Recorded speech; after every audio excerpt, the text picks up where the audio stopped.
Halo semua, selamat datang kembali di channel YouTube saya, Charles Lee. Bagaimana kabarnya buat kawan-kawan semua? Saya harap kawan-kawan semua dalam kondisi baik ya. Kemudian portofolionya bisa growth dan tetap hasilkan cuan dari pasangan modal Indonesia. Oke, pada kesempatan kali ini saya akan membahas satu saham ya, yang teman-teman harus pelajari apa yang terjadi dalam saham ini. Ya, saham apakah ini? Saham ini adalah MKTR atau Metobi Karyatama Raya Tbk. Kalau teman-teman lihat ya ke belakang, ini sahamnya mengalami kenaikan cukup tinggi.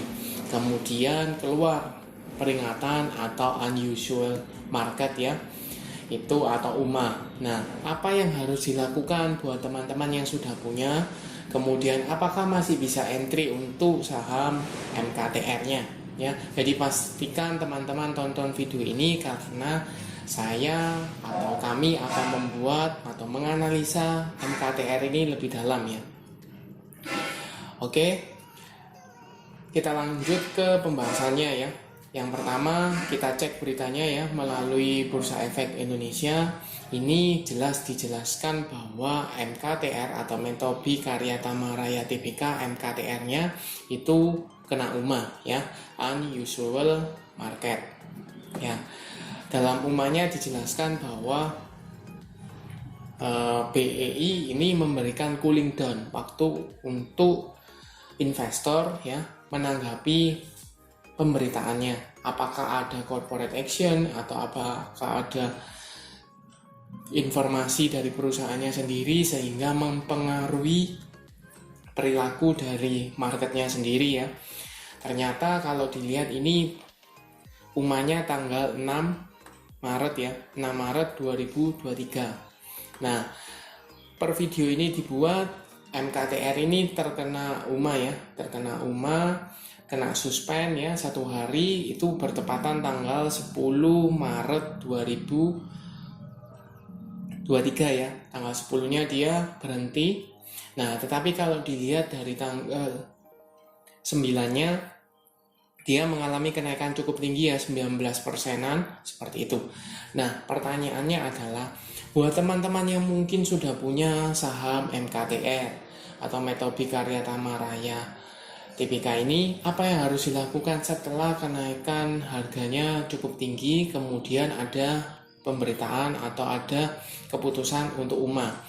Karena ini peringatan pertama ya, atau UMA ini pertama kali ya, maka kemungkinan itu akan disuspend cuma 1 hari ya. Kebetulan tanggal 10 kemarin sudah disuspend, kemungkinan besar Senin akan dibuka kembali untuk MKTR. Nah, pertanyaannya mungkin teman-teman sudah tahu, biasanya ketika saham terkena suspend ya, ada indikasi UMA kemudian terkena suspend, maka hari perdagangan berikutnya setelah dia suspendnya dibuka itu auto reject bawah atau mengalami koreksi ya. Jadi buat teman-teman harap memaklumi ya, karena biasanya sih seperti itu. Apakah terjadi juga ke MKTR? Kita lihat ya Senin. Nah, saya akan coba bahas lebih dalam. Apakah kenaikan dari MKTR ini ada corporate action? Tadi sudah dijelaskan corporate actionnya itu dari perusahaan, tidak ada informasi ya, atau tidak ada pemegang saham yang berkepentingan untuk menambah atau mengakumulasi harga sahamnya ya. Jadi tidak ada, semata-mata ini adalah perilaku dari market makernya sendiri ya. Jadi clear, bedakan dulu di sana. Berarti ini market maker yang menggerakkan. Nah, pertanyaannya kalau dilihat dari market maker, maka nanti ujung-ujungnya adalah lihat ke broker summary-nya atau bandarmologinya seperti apa. Tetapi secara teknikal jelas ini fasenya dia kalau dilihat dari beberapa hari ke belakang ini jelas masih posisi uptrend ya. Kemudian dia berhasil break dari level psikologis 200, kemudian dikasih rehat masihan di 220, itu dikasih rehat koreksi sebelum dia melanjutkan ke 260, 280-an, bahkan menyentuh level 300-an ya. Jadi kalau teman-teman bayangkan punya let's say di 160-an, sekarang dibawa di level 300, teman-teman sudah untung hampir 100% ya, seperti itu. Kalau dilihat secara volumenya cukup tinggi beberapa hari ke belakang, kemudian garis MACD ini jelas mengarah ke atas, mengindikasikan apa? Ada akumulasi ya. Kita coba cek ke broker summary-nya, apakah betul ada akumulasi atau tidak. Saya coba cekkan MKTR ini melalui IPOT ya, broker summary-nya dengan value net. Kita coba di sini. Ini jelas ada akumulasi. Oleh siapa? Oleh II, BK, AK, DR, CC ya. Harga rata-rata 240-an ya. Teman-teman bisa cek, ada DR 280-an tapi yang lain 240-an. Nah, kalau kita pakai asumsi di DR-nya saja ya, 285 ini masih floating profit walaupun cukup tipis ya. Masih cenderungnya tipis. Tapi kalau yang lain ya di 240-an itu sudah lumayan tinggi. Nah, teman-teman perlu cermati ya. Ini menurut saya ya. Menurut saya teman-teman lihat siapa sih yang akum. Yang akum di sini adalah II, BK, AK, DR, CC. Oke ya. Nah, kalau saya tidak memention satu atau dua emiten ya, atau mengurungi satu dua broker ya, semua bisa akumulasi tidak masalah. Tetapi tiap broker ya, tiap broker itu kurang lebih teman-teman harus pahami cara dia mengangkat sahamnya, cara dia bermain, tanda kutip ya, bermainnya itu seperti apa. Teman-teman harus lihat ya. Kalau teman-teman lihat II, ini saya tertuju atau teringat ke BP. Kalau teman-teman lihat ya, ini di luar dari konteks MKTR ya, kita coba lihat BP ya. BP ini jelas ada akumulasi ya 1 minggu. Saya tarik lebih panjang nih, misalnya dari awal Februari ya. Awal Februari teman-teman lihat di sini ya, tidak ada akumulasi, tidak ada juga distribusi ya, cenderungnya netral. Tapi di sini jelas II ini top brokernya yang ambil dengan 66,6 miliar ya. 66 miliar. Jadi cukup tinggi ya. Lembar saham ya itu ya. Cukup tinggi atau juta lah. Kita asumsikan juta ya. Dengan nilai ya 1M lebih ya, 1M lebih. Nah, pertanyaannya kalau saya tarik lebih panjang lagi, II ini tetap kelihatan dia akumulasi. Nah, ya, akumulasi jumlahnya cukup besar. Tapi pertanyaannya ya, kalau seandainya dia akumulasi tapi harganya tidak terangkat secara signifikan ya, atau tidak ada perubahan, malah cenderungnya turun, teman-teman perlu cermati apakah II ini seakan-akan akumulasi atau tidak ya. Kalau saya lihat di sini dia membuat seakan-akan II brokernya ini akumulasi, kemudian oper broker atau ganti kode broker ya ke broker yang lain untuk jualan.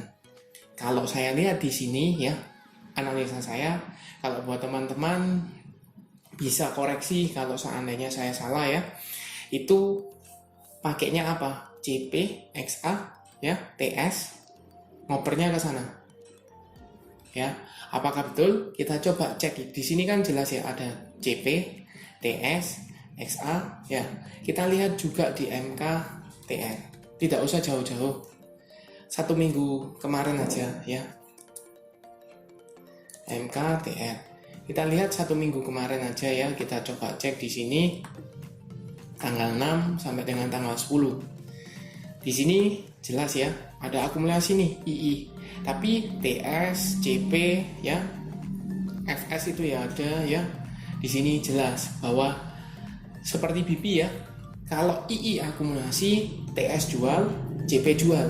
Nah, pertanyaan saya, kalau TS dan CP ini tidak ada akumulasi, tidak punya barang, kenapa bisa jual? Ya, apakah dia sudah akumulasi jauh-jauh hari sebelumnya? Tinggal dilihat ke BP-nya, contoh ya ke BP-nya. TS, CP ini ada akumulasi atau tidak. Ternyata kalau teman-teman cek lebih dalam bahwa TS dan CP tidak ada akumulasi di BP. Yang akumulasi secara bandarmologi adalah II. Nah, pertanyaannya adalah bagaimana bisa II akumulasi punya barang banyak, yang jual itu TS dan CP. Pertanyaannya, barangnya siapa yang digunakan oleh TS dan CP? Pertanyaannya di sana. Kalau kembali ke MKTR, ini yang akumulasi juga sama, II nih. Nah, II punya banyak barang ya. 2,9 juta lot ya, punya akumulasi di sana ya. Kemudian TS dan CP ini bisa jual. Nah, barangnya siapa? Apakah tukaran barang ya, II akum atau broker II-nya dipakai untuk akumulasi, seakan-akan akumulasi, tapi TS dan CP jualan di atas. Jadi tukar-tukaran barang tapi seakan-akan harganya diangkat sampai naik ya, seperti itu. Nah, kalau berkaca ke analisa saya, ini tukaran barang ya. Tidak ada akumulasi, melainkan hanya tukaran barang. II ambil seakan-akan ambil banyak ya, akum makan banyak, tapi yang TS, CP jual ya, jadi tukar-tukaran sana. Tujuannya apa? Mengangkat harganya supaya terlihat kenaikannya cukup tinggi nih. Retail terpancing sampai di titik tertentu, maka terjadilah pembantaian di sana. Pembantaian bagaimana? II tidak ada, ambil lagi, atau broker yang akum sudah tidak ada lagi, mereka jualan, pasang over aja ya, Nah, yang makan siapa? Makan pasti retail ya. Kalaupun tidak, yang ngebit dibuang ke bid semua ya, pasti retailnya panik ya, seperti itu. Jadi kesimpulannya bagaimana? Buat teman-teman yang belum punya saham MKTR, contohnya di sini adalah MKTR ya. Kalau melihat bahwa secara broker summary-nya ada indikasi tukar-tukaran barang, tidak ada akumulasi, tetapi harganya dibuat naik dan volumenya cukup tinggi, maka teman-teman perlu khawatir atau lebih baik hindari. Kenapa? Takutnya teman-teman mengalami kenaikan ya, teman-teman euforia, bisa naik, teman-teman hajar lebih banyak, kemudian dibawa naik, ternyata di atas teman-teman dibantai ya, seperti itu.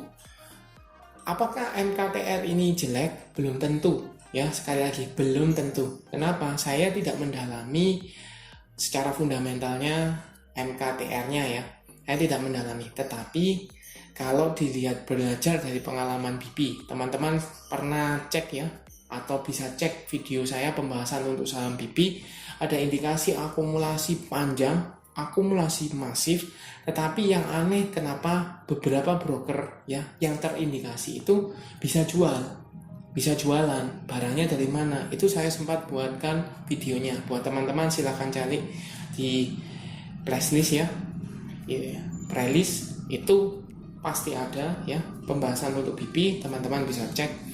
Ini kembali ke MKTR sama ya, ada indikasi seperti itu ya. Buat teman-teman yang belum punya sebaiknya hindari, dan buat teman-teman yang sudah punya posisi dan sekarang keluar ada pemberitaan UMA kemarin sudah disuspend ya, apa yang harus dilakukan? Teman-teman sebaiknya mulai pertimbangkan untuk taking profit keluar ya. Kalau teman-teman paham resikonya, bisa menerima resikonya, is okay teman-teman. Mungkin bisa hold, atau teman-teman pakai swing trade ya, atau fast trade, itu silakan. Tapi pastikan teman-teman bisa menerima resikonya. Seperti itu. Kalau saya pribadi melihat seperti ini ya, tidak ada akumulasi tapi harganya dibawa naik, ada kepentingan di sana, maka menurut saya tidak masuk.